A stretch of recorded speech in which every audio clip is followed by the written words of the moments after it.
तो स्टार्ट करते हैं। देखिए, एवरेज औसत का अगर आप बिल्कुल सिंपल मीनिंग देखेंगे तो होता है मध्यमान या बीच का मान। जब बहुत सारे आंकड़ों में आपको औसत निकालने को कहा जाता है तो इसका मतलब ये होता है कि उन आंकड़ों में उस डेटा में आपको बीच का मान निकालना है, मध्य मान निकालना है। तो इसके लिए एक फॉर्मूला होता है, वो है औसत एवरेज इक्वल टू दिए गए परिणामों का योग। यानी जितने भी डेटा, जितना भी रिकॉर्ड आपके पास दिया है, जितने भी आंकड़े दिए, आप उनका योग करेंगे, सम करेंगे और परिणामों की संख्या, और जितने भी वो डेटा होंगे, जितने भी संख्या में वो डेटा होंगे उनसे डिवाइड कर देंगे तो औसत मिल जाएगा।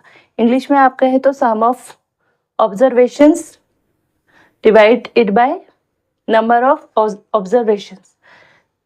ठीक है, बिल्कुल सिंपल लैंग्वेज में इसको कहते हैं मध्यमान और बीच का मान। जैसे सपोज हमको एवरेज निकालना है, 2, 4, 6, 8 इनका एवरेज निकालना है ना।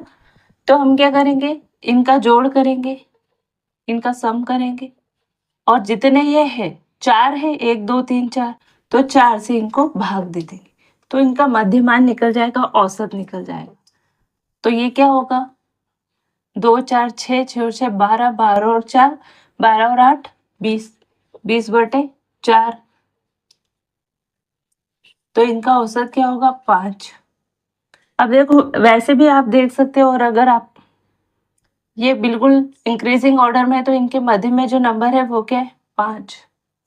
ठीक है, पर आप जब देखो ना, अगर ऐसे देखना हो ना, जैसे मैंने अभी आपको बताया बीच का नंबर, तो तब देखना जब इनको आप इंक्रीजिंग ऑर्डर में जमा दो, है ना। वैसे बीच का मान ही में देखा जाए तो इनको जब जोड़ोगे और डिवाइड करोगे, है ना, इनको जोड़ोगे और जितने भी नंबर परिणामों की संख्या है, परिणामों को जोड़ोगे और परिणामों की संख्या से भाग दोगे तो मध्यमान आंसर आता है, बिल्कुल बीच का मान ही आंसर आता है, और उसी को हम कहते हैं औसत।